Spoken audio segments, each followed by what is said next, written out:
Bienvenue à Rayon d'influence, le magazine littéraire consacré aux auteurs de Chaudière-Appalaches et enregistré ici à la bouquinerie L'Oméga à Thetford Mines. Aujourd'hui, encore deux invités, un thème, l'adolescence. Pour un, l'adolescence revue, corrigée à l'âge adulte. Pour l'autre, c'est l'adolescent sans polissage, sans politesse, qui nous livre parfois crûment, je dirais, sa difficulté d'être. Ce premier invité, c'est Étienne Rousseau pour Chirurgie psychotique. C'est publié aux éditions du Mécène. Bonjour, Étienne. Bonjour. Étienne, juste avant qu'on commence, habituellement, je lis des extraits en cours d'entrevue, mais j'aimerais commencer avec votre avant-propos. Oui. Vous dites « J'ai relu Chirurgie psychotique dernièrement et à la lecture de certains passages, je suis resté surpris de savoir qu'il venait de moi. Pour moi, mon livre est l'œuvre d'une autre personne. Je me pose beaucoup de questions, à savoir comment je suis parvenu à me détacher de l'auteur de ce livre. Je viens à la conclusion que Chirurgie psychotique est le journal intime d'un être en pleine évolution, en pleine métamorphose. Plusieurs personnes à la lecture de ce livre peuvent se poser la question suivante. Mais comment va Étienne Rousseau aujourd'hui? Alors, comment ça va, Étienne? Ça va très bien. Ouais. Parce que ça n'a pas toujours été bien. Non. J'aimerais ça que vous me parliez un petit peu, justement, de Chirurgie psychotique, de comment ça s'est écrit, qu'est-ce qui vous a amené à produire cette réflexion, parce que c'est une réflexion, c'est de la poésie, Oui. mais c'est aussi beaucoup de réflexion. Oui, mais ce livre-là, c'était comme un testament. Quand je l'ai écrit, j'avais des idées suicidaires. Puis je voulais laisser quelque chose avant de m'enlever la vie.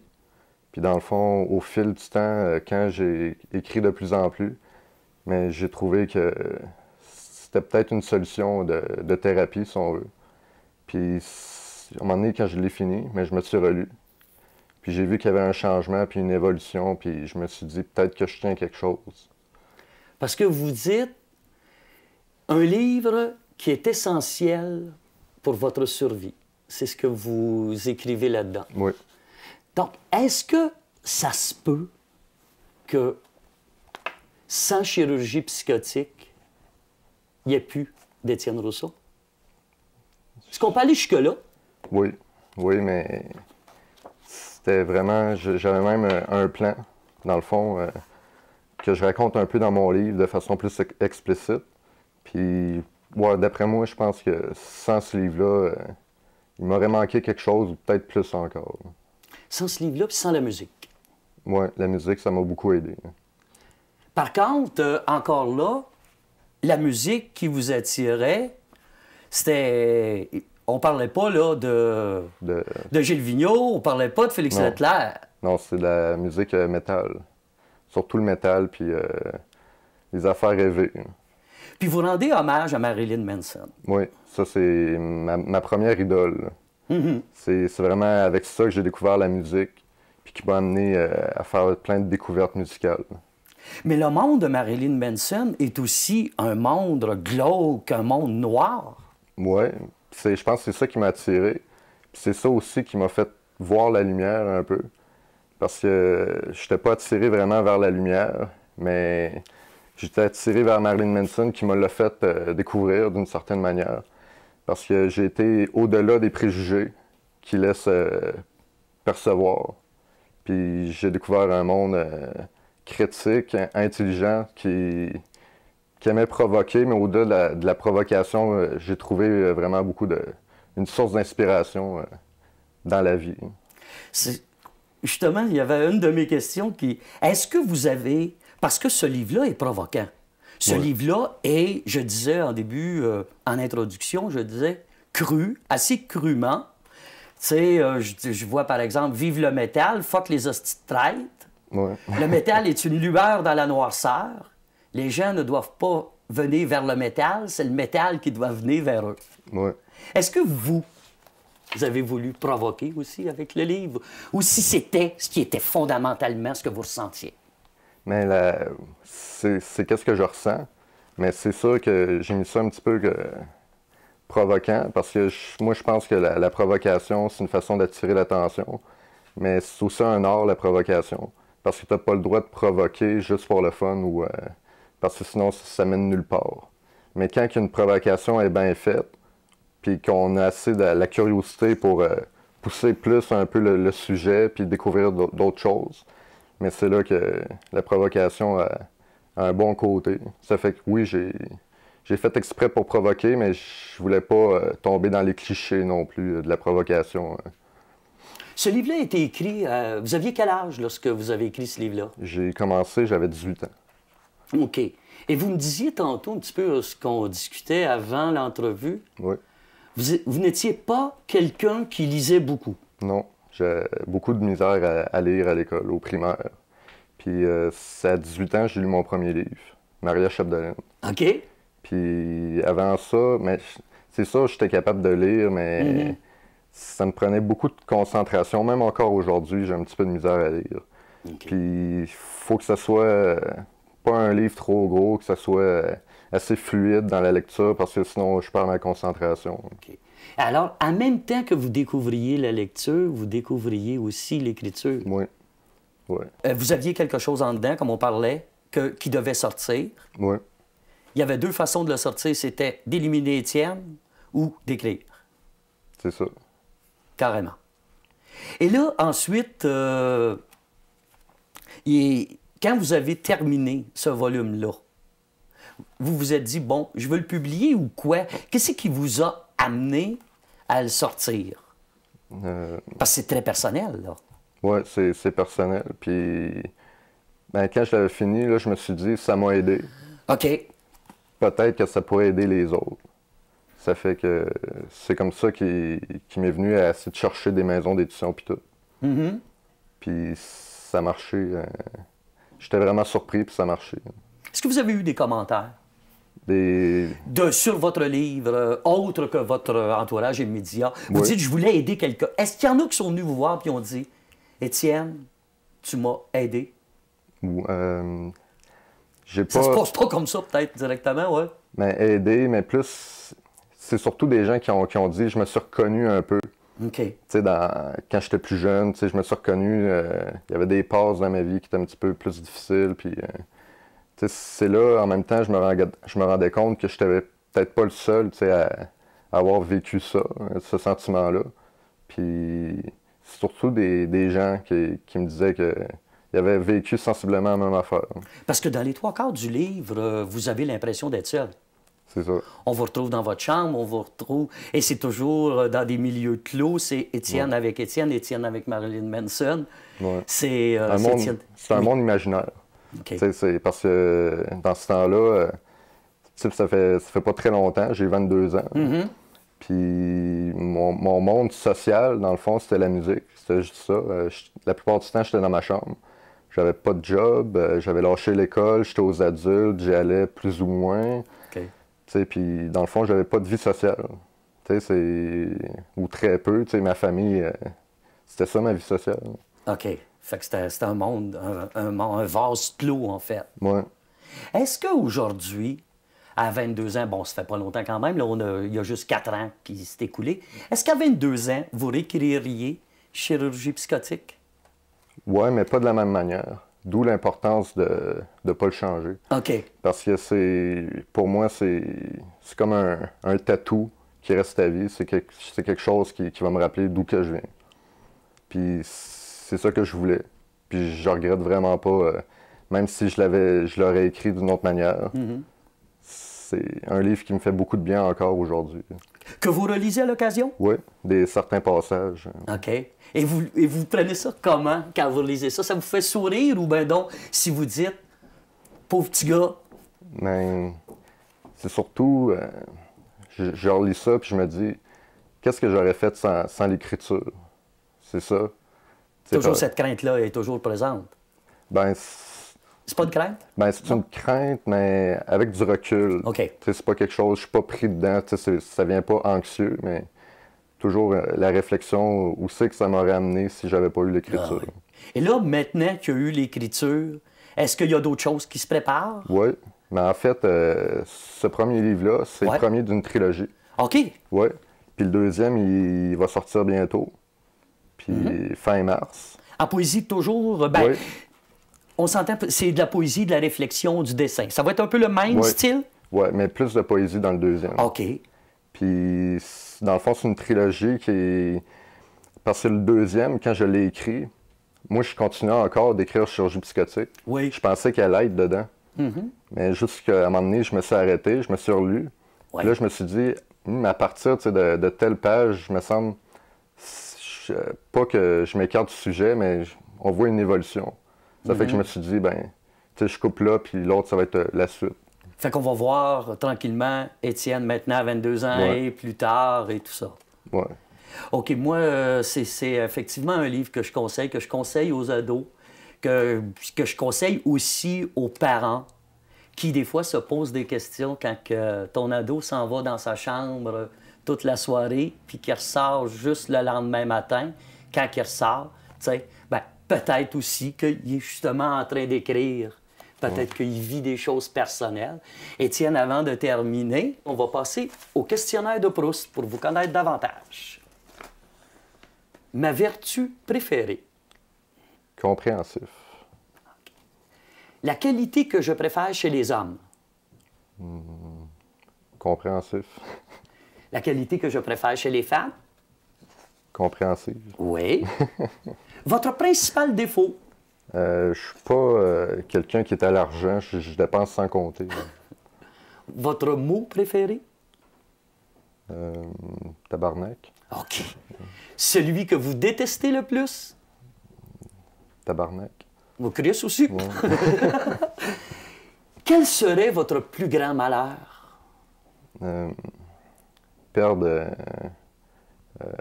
de la famille ou un être cher. Est-ce qu'il y a quelqu'un que vous auriez aimé être à part vous-même? Plus jeune, j'aurais dit Marilyn Manson. Mais j'ai de la misère avec cette question-là. OK. Quel don aimeriez-vous que la nature vous donne, si vous pouviez avoir n'importe quel don? Capable de lire dans les pensées. Merci beaucoup, Étienne. En attendant de lire dans les pensées, on va lire dans votre livre. Je vous remercie. Merci beaucoup. Et maintenant, nous allons aller rejoindre Bernadette Lambert de la librairie L'Éveil pour son choix de livre.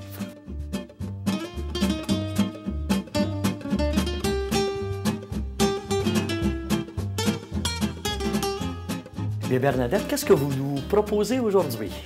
Je vous propose un petit livre qui est très, très simple à lire et très facile à comprendre, qui est très actuel. C'est Les rêves en fin de vie. On sait que les rêves nous révèlent beaucoup de choses. Maintenant, pour ce qui est des rêves, on ne part pas en peur avec ça. On n'a pas besoin d'être psychologue ou quoi que ce soit, d'être analysateur de rêves, parce que ce livre-là est fait en toute simplicité. Alors, il y a une centaine de récits de rêves qui ont été faits par des gens avant de mourir, et c'est avec ça, ils nous décrivent qu'est-ce que c'est qu'on peut aller chercher dans les rêves. Alors, ça travaille énormément bien parce que vous savez, quand il y a une personne qui est en fin de vie, on ne sait jamais quoi dire. Alors, on lui demande à quoi as-tu rêvé? Et la simple façon de comprendre, c'est d'être à l'écoute de ce que c'est que la personne nous dit, sans chercher à analyser. Parce que bien souvent, en étant dans la toute simplicité, on va comprendre son message. Un exemple, il y avait quelqu'un qui avait fait un rêve, qui était dans un lac, puis il était dans la boue, puis il voyait pas l'heure d'avancer, puis ça allait très, très mal. Et quand il a conté son rêve à la famille, bien, il s'est aperçu qu'il était pas prêt à mourir, qu'il y avait des étapes qui n'étaient pas faites. Alors, c'est à partir de ça, c'est toutes des choses en toute simplicité comme ça qui est dans le livre. Alors, c'est tous les accompagnateurs, les personnes de la famille, tout le monde peut avoir ce livre-là avec eux autres pour expliquer les rêves. C'est vraiment bien fait, très, très simple. Alors, tout le monde peut se servir de ça et ça développe beaucoup de dialogue avec les personnes. Comme à un moment donné, il y avait une personne qui avait rêvé qu'elle avait beaucoup de papiers, qu'elle ne pouvait pas signer, puis tout ça. Et quand elle est revenue avec sa famille, quand elle a parlé avec sa famille, elle s'est rendue compte par elle-même qu'elle ne pouvait pas écrire le livre elle-même. Eh bien, et Bernadette, je vais être encore obligée de vous couper. Le 2 minutes est passé, mais de toute façon, vous nous avez donné le goût de le lire. On se le procure à la librairie L'Éveil. Venez nous voir. Ça va nous faire plaisir de vous en expliquer plus. Merci beaucoup.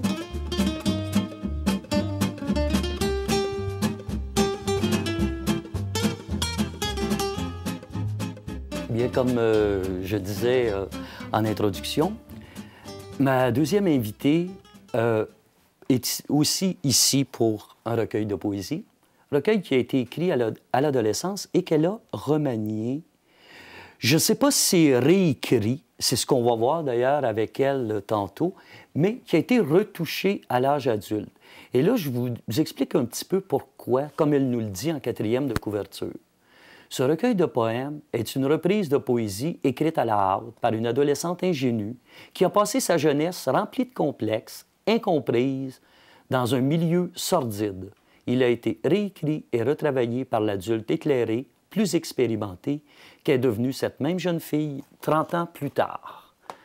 Alors, est-ce que, comme je disais, est-ce que c'est réécrit ou simplement que vous avez retouché? Retouché, je dirais plutôt. Parce qu'il y a une bonne partie de la poésie qui était encore écrite dans le livre, mais par exemple, à la fin, il y a une morale, il y a une remise en question.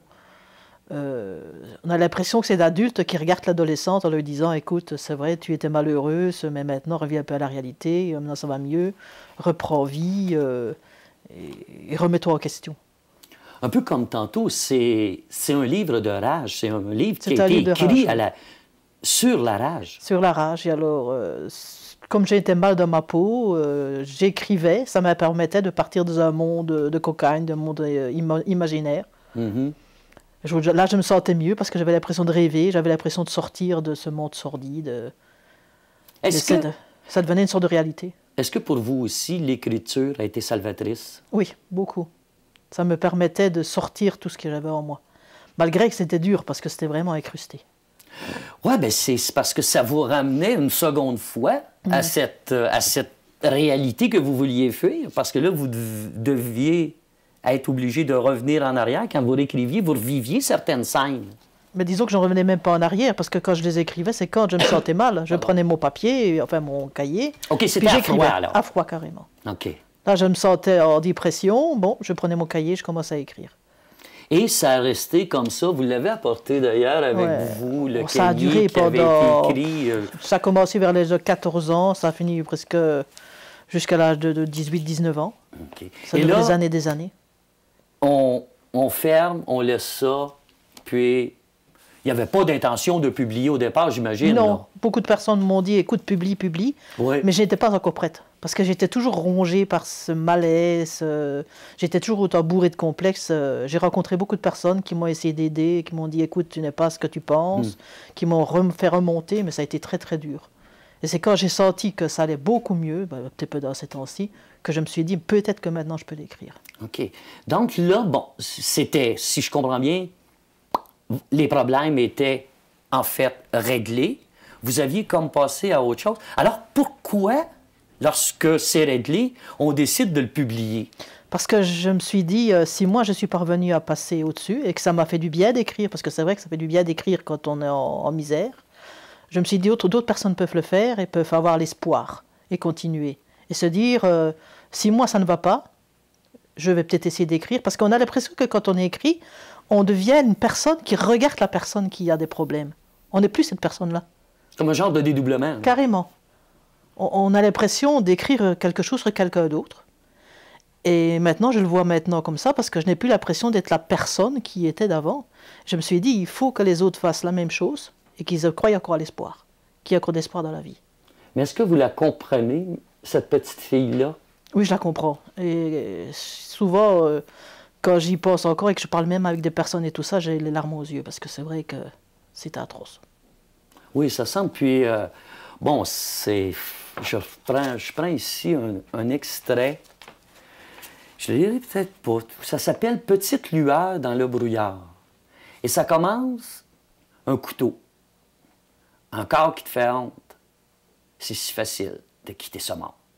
Ton frêle poignet et un petit rasoir. 6 étages, une fenêtre, un trottoir. Malgré le supposé rejet de ton voisin, quelque chose sur terre te retient. Un amour incommensurable et inné de la nature et de ses immensités. Et ça continue. Elle voulait en finir. Oui, à un moment donné, j'ai pensé au suicide. Parce que je n'avais même pas ma famille pour m'entourer, vu que mon père me détestait. Il buvait. Ma mère, elle devait gérer la famille, mais elle ne savait pas où se mettre. Donc elle ne savait pas non plus me défendre. Mes frères et sœurs souvent étaient du côté de mon père.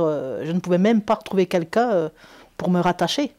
Donc la seule chose qui pouvait me rattacher, c'est comme j'ai dit, les petits poissons, les oiseaux. C'est peut-être la seule chose qui m'a aidé. Autrement, Est-ce qu'on savait chez vous, vous écriviez? Oui, mais souvent ils se moquaient de moi.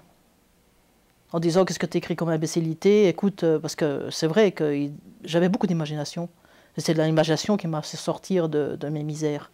Donc souvent ils me disaient que j'étais pas toute juste, que le mot que j'ai inventé n'existait pas. Et ils ne comprenaient pas que ça pouvait m'aider à sortir justement de OK, de cette ça allait situation-là. jusqu'à vous attaquer sur le choix de vos mots. Ouais.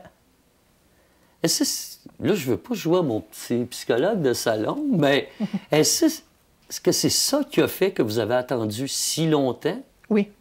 Parce que je ne parvenais La pas à peur d'être m'accepter. encore rejeté une autre fois? Oui. Même encore parfois maintenant, quand je suis en société, j'ai peur d'être rejetée. OK. Tellement parce que j'ai été vraiment détruite. Mais est-ce que là, vous pouvez dire, oui, je l'aime, mon livre? Pareil? Oui. Et c'est vrai que maintenant je me relis encore, parce que souvent je reprends, je me relis comme ça. Et je me dis, j'ai quand même beaucoup évolué, j'ai quand même un peu plus confiance en moi, j'ai quand même été beaucoup plus loin de la vie malgré ce que j'étais, parce que pour moi j'étais une nullité, j'étais rien du tout. Je ne pensais jamais réussir dans la vie, je ne pensais jamais avoir une famille, je me voyais vieille fille, c'était atroce. Ah, c'était dans Oh, tout. Tout. Puis là, un jour, il arrive des circonstances de la vie qui font que ça se tasse un peu. J'ai rencontré des personnes qui m'ont dit, qui m'ont aidé, qui m'ont entouré, qui m'ont fait comprendre que j'étais quelqu'un. Et là, vous dites, c'est peut-être le temps. Oui, je me suis dit, maintenant il est peut-être temps de me faire comprendre. Et en même temps, aider, comme vous avez Et alors dit. dire, c'est ça, aider les autres en disant, c'est pas parce qu'on est mal parti dans la vie, qu'on a été rejeté, on a eu une vie vraiment atroce, qu'on doit dire c'est fini maintenant, j'en ai fini à la vie, je laisse tomber la vie. Non, c'est pas vrai. Il y a encore toujours quelqu'un. C'est comme on dit toujours, on peut très bien partir pour se suicider, puis tout doit couvoir un sourire, et c'est le sourire qui va nous sauver la vie. Il y a toujours une main qui est tendue quelque part. Disons que c'est peut-être ça aussi qui m'a sauvée, c'est comment j'ai aimé écouter. Et alors, le fait de l'écoute des autres, ça m'a rapproché des autres et ça m'a aidé à sortir de moi-même. Mais des fois, justement, pour une adolescente, un adolescent, c'est plus difficile de les voir, ces mains-là. Ah oui, ça, c'est très difficile. Parce que surtout quand, en plus de ça, on se dit non, je ne suis rien du tout. Je suis rien. La personne ne veut pas de moi. Elle ne m'écoutera pas, elle ne m'aimera pas. Donc, l'autre à côté, c'est la même chose. Tout le C'est monde, ça. personne ne veut de moi. Qu'est-ce qu'on fait? Parce que je l'ai écrit à certaines places comme ça, que je marque petit œuf, tu te dis que tu es laid, Ouais. mais c'est pas vrai. Regarde d'abord autour de toi, tu verras qu'il y a des personnes qui t'aiment. Ouvre-toi vers ces personnes. Mais même là, vous n'y croyez pas. Vous l'écriviez, mais vous n'y croyez pas Non. parce que vous n'y alliez pas. Puis là, aujourd'hui, vous... Si j'y allais dans mes mondes que je m'inventais, Oui, dans le monde imaginaire. là, mais- à ce moment-là, je me voyais accepté par les autres, je me voyais aimé par les autres, mais quand je retombe dans la réalité, ça recommence. Et là, ce livre-là devient un peu comme la main tendue à d'autres. Oui. Et une question, justement, que j'ai posée à mon invité tantôt, mon autre invité, est-ce que vous avez eu des commentaires? Est-ce qu'il y a des ados, d'autres, qui vivent des difficultés, qui l'ont lu? Est-ce qu'on vous a donné des commentaires? Ils ne l'ont pas lu, mais disons que j'ai souvent beaucoup parlé avec des ados. Oui, OK. Et je leur ai fait comprendre, et il y a beaucoup d'ados qui ont dit c'est vrai. Il y a quand même moyen de s'en sortir. Puis, qu'est-ce qu'on a dit de votre livre? Comment il a reçu? Parce que là, je sais qu'il s'est vendu quand même pas mal, là. Ben, Il y a un petit bout de chemin qui s'en vient, là, en tout cas. ils se reconnaissent, c'est vrai. Les gens se reconnaissent. Oui. Mais je crois que c'est vrai que faudrait le lire plusieurs fois pour se dire c'est vrai, il faut y croire. Il y a l'espoir. Avant de passer au questionnaire de Proust et tout ça, j'aimerais juste un autre petit bout. Tu n'étais encore qu'une innocente enfant qui croyait aux mages, aux contes de fées. Sache qu'il n'y a pas de prince charmant que l'on façonne ou sculpte à notre gré. Mais c'est ça aussi beaucoup, hein, puisqu'on vit dans l'imaginaire, on imagine qu'on peut façonner les gens comme on C'est veut pour ça. qu'ils nous aiment et qu'ils nous acceptent. Mais il faut souvent prendre les gens et les voir comme ils sont. Quand on ouvre Et la- se mettre aussi en tête que si moi je suis bizarre comme ça, lui aussi est peut-être bizarre. Et Oui. aussi, lui, si par exemple il ne veut pas te parler, c'est pas parce qu'il ne t'aime pas, c'est parce qu'il est peut-être timide ou parce que lui aussi est complexé. Donc il faut aller vers l'autre et essayer de le comprendre. fait, ce qu'on pourrait dire, c'est non, c'est pas vrai que je suis seul. On ça. n'est jamais seul. C'est deux Même autres, si on le pense. ce qu'il faut ressortir de là aussi, c'est qu'il faut apprendre à s'aimer pour aimer les autres. Bon, ben, en tout cas, ça s'appelle Intimité adolescente, le titre, et c'est publié à compte d'auteur, si je ne me trompe pas. C'est ça? Oui, chez lulu.com. Chez lulu.com, Intimité adolescente. Et maintenant, nous allons passer au questionnaire de Proust. Ma vertu préférée? Je dirais l'écoute des autres. La qualité que je préfère chez les hommes? D'être naturel, d'être vrai. La qualité que je préfère chez les femmes? Je dirais la même chose, naturel et vrai. Mon principal défaut? De n'avoir pas confiance en moi et de ne pas croire en moi. Ma principale qualité? L'écoute des autres. Votre mot préféré? Espoir. Le mot que vous détestez le plus? Bêtise humaine. Quel serait votre plus grand malheur? De mourir maintenant et de ne pas avoir à découvrir tout ce que j'ai envie de découvrir. À part vous-même, qui auriez-vous aimé être? Faut beaucoup de personnes. Marie Curie, des grandes écrivaines comme Agatha Christie, des grands découvreurs aussi. Ceux qui osaient aller de l'avant carrément. Vos peintres préférés? Il y a Michel-Ange, Rembrandt, Votre héros dans la vie réelle? Marie Curie aussi. Le fait historique que vous détestez le plus? Toutes ces histoires de tyrans dans la guerre et tout ça, comme Hitler, de tous ceux qui ont joué les tyrans. Votre devise? Aller de l'avant et oser. Eh bien, je vous remercie beaucoup. Et vous aussi, je vous remercie d'avoir été encore une fois ici avec nous pour Rayon d'influence à la bouquinerie L'Oméga à Thetford Mines. Bonne soirée.